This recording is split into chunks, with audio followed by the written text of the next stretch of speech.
Alors, je peux raconter l'histoire de cette photo, par exemple. Ça, c'est intéressant. En fait, ça, c'est un pont que c'était à Calcutta. Je suis allée, ce sont des amis bengalis qui m'ont amenée le soir. Et on a traversé ce pont qui est un peu suspendu dans le vide. Et ils m'ont dit qu'une fois qu'on passe ce pont, on passera tous nos chagrins d'amour dans notre vie.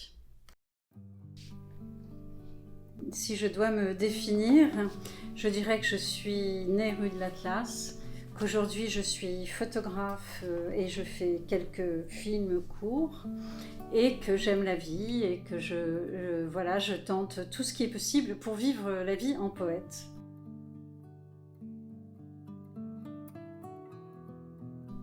Alors quand j'étais petite, il y avait un cinéma qui passait beaucoup de films à côté de chez moi, où on allait très souvent.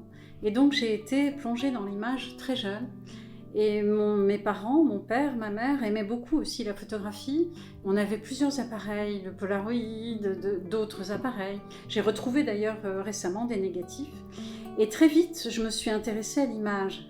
Et ce qui m'a beaucoup interrogée, j'hésitais entre le cinéma et la photographie.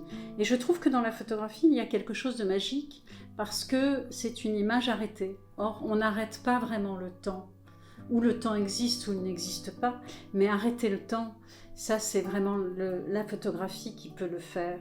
Et ça crée un charme que je trouve complètement magique.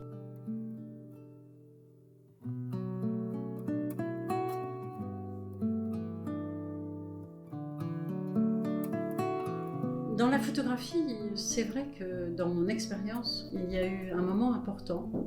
C'est le moment où j'ai pris la décision de travailler avec les danseurs de l'Opéra Garnier. Alors en fait, quand je suis allée à l'Opéra Garnier, j'ai beaucoup aimé, j'ai été très touchée par la danse à l'Opéra Garnier. Et ce qui m'a beaucoup attirée, c'est cette beauté, cette grâce. Et puis, dans cette danse, il y a une volonté d'élévation. Et cette élévation rejoignait mon envie spirituelle aussi, d'évolution de l'homme. J'ai toujours considéré que l'homme pouvait avoir un lien avec le ciel. Et dans la danse classique, il y a ce lien avec le ciel, en fait, cette envie de lien avec le ciel. Et comment j'ai travaillé avec les danseurs? Ça s'est fait peu à peu. Je suis allée, d'abord j'ai photographié les spectacles, j'ai demandé ensuite au chorégraphe si je pouvais photographier les répétitions, les coulisses. Je suis aussi allée à l'école de danse, et où Claude Bessy était là à l'époque et m'a autorisé à prendre des photos des enfants. Et donc ça a été un très beau moment.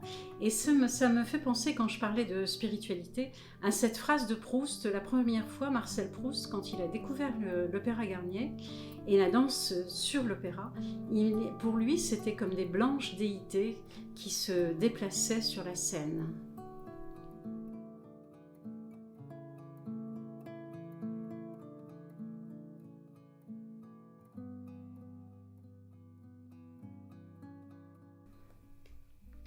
Je suis arrivée en Inde fin 1995 et mon entrée en Inde a été Bénarès, qu'on appelle aussi Kashi ou Varanasi.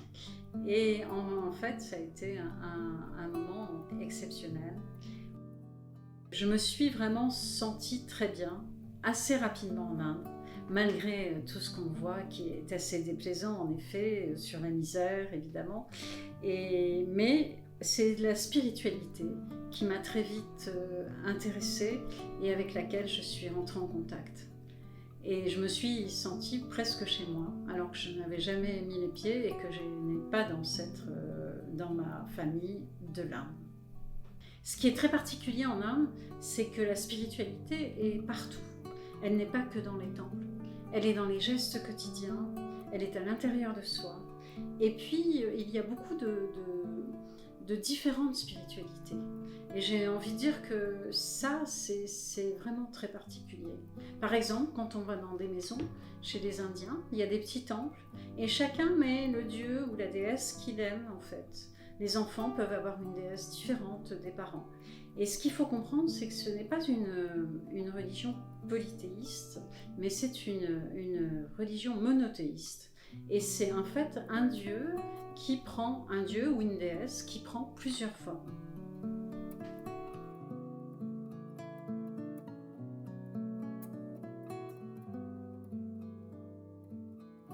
Alors depuis que je suis enfant, j'aime me promener dans les rues et prendre des endroits que je ne connais pas.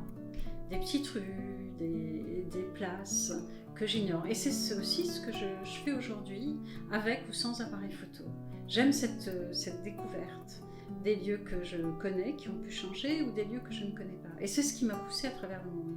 Même à travers le monde, ce qu'on prend en photo, ce que je prends en photo, c'est avec ma culture et avec mon regard de photographe.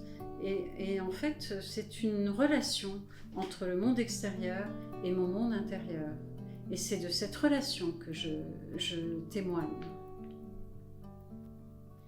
Alors quand je pars photographier un endroit ou des personnes, ce qui m'importe le plus, c'est d'être totalement dans ce moment présent et d'être totalement attentive à ce qui se passe. Quelquefois d'ailleurs, on peut avoir des idées avant et c'est pas du tout ça qui va sortir dans l'appareil photo et dans ce qu'on va retenir. Et ce qui est important, c'est d'être vraiment présent et on peut avoir de très belles surprises, comme des très mauvaises aussi.